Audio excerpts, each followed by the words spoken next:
Hi guys, Bjorn from Creative Man here. I'm going to show you how to assemble the Bevel Jig. So the Bevel Jig body is mostly stainless steel, except the handles and the nylon underneath, which is for lower friction against the tool rust. So stainless steel that's not going to rust from dunking. It's non-magnetic, meaning the steel dust is not going to stick to it. That's the main body of the Bevel Jig. Then you have this little bag which holds the Allen key, the clamp and the threaded rod for angle adjustments. And it comes with page of instructions on assembly and our suggested process on the back if you want some advice on where to start when you start using it. So the assembly is pretty simple. You take one thumb nut off the threaded rod.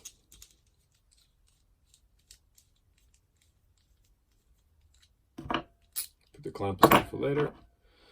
Put the threaded rod through here and then put the thumb nut back on,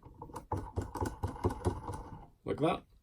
Now we're going to screw the threaded rod into the adjustable holder. Now doing this by hand is enough. If you do have a 5mm Allen key, you can give it an extra little tighten, but it's not really necessary. Now from here on out, all the adjustments are done using these two thumb nuts. So if we pull this piece up towards us here, and then we tighten the back like that.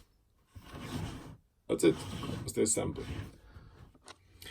Here is a blade I've profiled in some hardened stainless steel Damascus, and it's going to be another Scandi Chef, and I've attached it in the file guide, taking care that the bolts are sticking out when the edge is up on the side that your grinder has more space. On my grinder, the bolts have to stick in when on the right side of the platen, and I flip the blade around on the left side where I haven't got as much space, the bolts face me.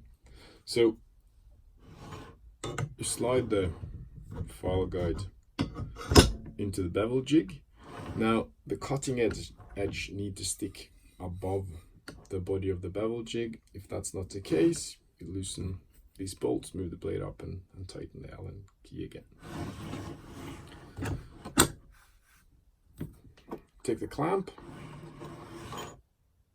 The clamp has 10mm aluminium discs on the inside, which is simply layered so the clamp doesn't scratch the body of the bevel jig. You can angle, if you want an angled plunge line, you can angle the blade as much as you want, as long as you can still clamp it using either this or just a G clamp, and of course as long as the tip doesn't hit your tool rest. So I unscrew loosen the bolt, and I tighten these.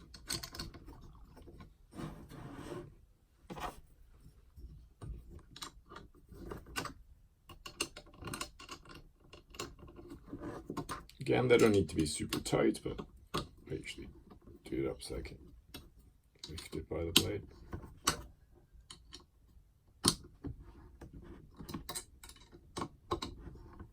And that's it. Now, here we're using the bevel jig with the file guide. If you were to set it up without the file guide, you can do that, absolutely. It just means that this clamp by itself may not be enough to hold the blade in place.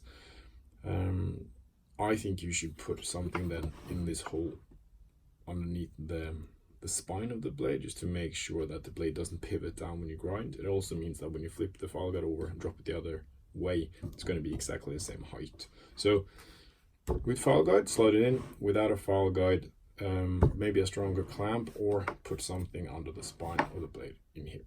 And that's it, ready to go.